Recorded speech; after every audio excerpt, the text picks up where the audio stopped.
Si le squelette du xénomorphe laisse clairement voir qu'il existe de la place sur le crâne pour 2 globes oculaires, ces derniers n'apparaissent pourtant jamais dans la franchise ou dans les films Alien.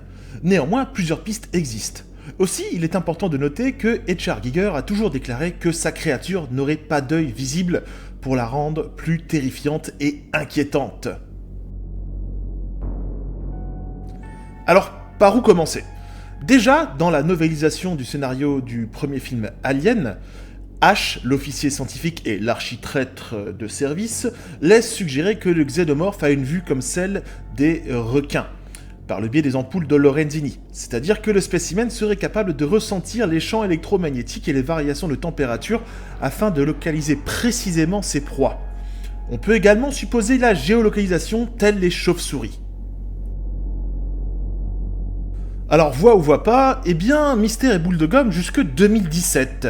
Souvenez-vous, dans Alien Covenant, une scène très rapide dans le dernier tiers du film, alors que l'équipage essaie de se débarrasser du xénomorphe, nous montre le point de vue du xénomorphe, c'est-à-dire que l'on voit ce que la créature voit. Voici la scène en question, elle est très très rapide. Malheureusement, une question de plus sans réponse avec Covenant et Prometheus, merci papy Ridley. Alors, du côté des jeux vidéo, eh bien, par facilité de gameplay, on vous offre une vue plutôt classique. Le premier Alien vs Predator avait même inclus des filtres pour mieux détecter vos adversaires et ainsi les surprendre, mais malheureusement ceci n'est pas canon.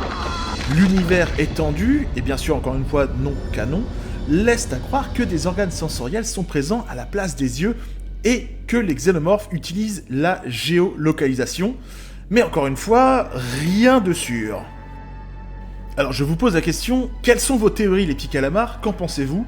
On en discute dans les commentaires bien évidemment, et en attendant n'oubliez pas de liker, partager, commenter, et dites-moi si vous aimez ce genre de petit format très très court sur une question sur les xénomorphes, je pense que vous avez l'air d'apprécier, mais j'aimerais quand même entendre vos retours.